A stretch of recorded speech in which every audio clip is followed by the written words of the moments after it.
Pranam and welcome back to Jainism Simplified. Today we're going to talk about Jain festivals part 2. In the first part I spoke about the Panch Kalyanak, about the 5 important occasions of entire life of Tirthankar, from Chaban Kalyanak to Janm Kalyanak, moving on to Diksha Kalyanak, and then Keval Gyan Kalyanak and Nirvan Kalyanak. Each of these days have such a huge amount of significance. I also spoke to you about the fact that when it comes to festivals and practice of rituals, as far as Jainism is concerned, it's all about strengthening and revitalizing our belief in Jainism, which is a way of life to perfect our soul. And therefore, Tyag and Tapasya becomes of paramount importance. In this video, I want to talk to you about the important festivals such as Paryushan Parva, Lakshan, Diwali, and all other related occasions that comes along with the festival of Diwali or Deepawali, as we call it. Paryushan Mahaparv. This is the holiest festival of the year and is an 8-day period of fasting, observing rituals, review of Jain principles, and prayers for forgiveness from all living beings. This festival falls around August-September every year, and this is the time for people to reflect and repent on their undesirable activities of previous year. It is a period to observe austerities to shred accumulated karmas. The last day of Paryushan Parva is called Samvatsari. On this day, Jains seek for forgiveness from friends, families, enemies, or anyone whom they would have hurt either knowingly or unknowingly through thoughts, words, and actions during the past year. Lakshan Parva. Digambar Jains celebrate Lakshan, which begins on the last day of Swetambar's Paryushan Parva. The Digambar tradition celebrate the 10 best characteristics of the soul. Kshama, Mardava, Arjava, Saucha, Satya, Sayam, Tap, Tyag, Akinchanya, and Brahmacharya. These pure virtues are always associated with the enlightened soul and are not present in the ignorant soul with wrong belief.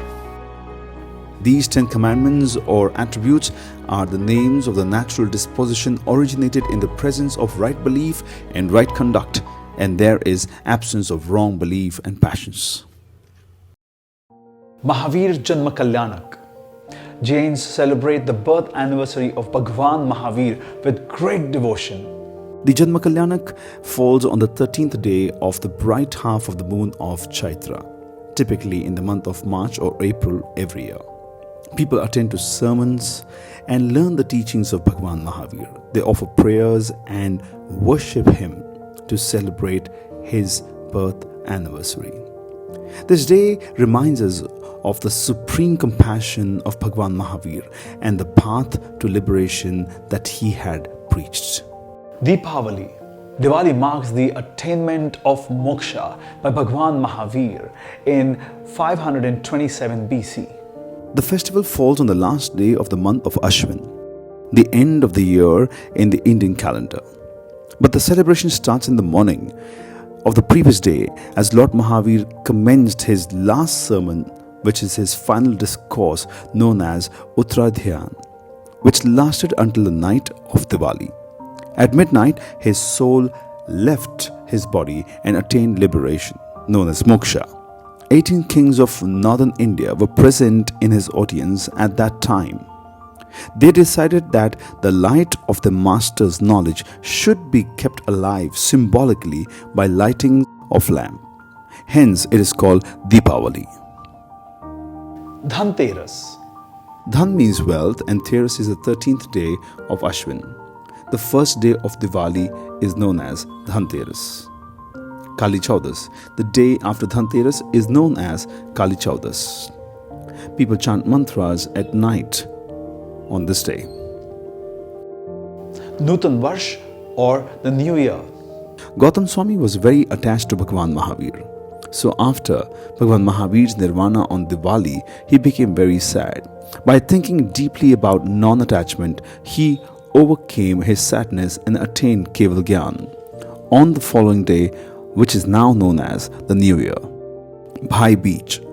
Like Gautam Swami, Mahavir Swami's brother Nandivardhan was very sad. Sudarshana, his sister, invited him to her house and comfort him. Traditionally, on this day, sisters invite the brothers to their houses to express love and respect. So there we are. I'm sure this video would have given you a clear understanding of how distinctly different each of these Jain festivals are in comparison to the way other people celebrate their festivals. In the part 3, which is the concluding part of this series, I will be sharing with you about some of the other significant Jain festivals such as Gyan Pancham, Navpad Oli, Kartik Purnima, and a lot of other very useful and important festivals, each of which have been designed so that you can try and go deeper into the understanding the purpose of your living on this earth, and therefore ignite your inner potential to be able to achieve liberation. And that's Jainism Simplified.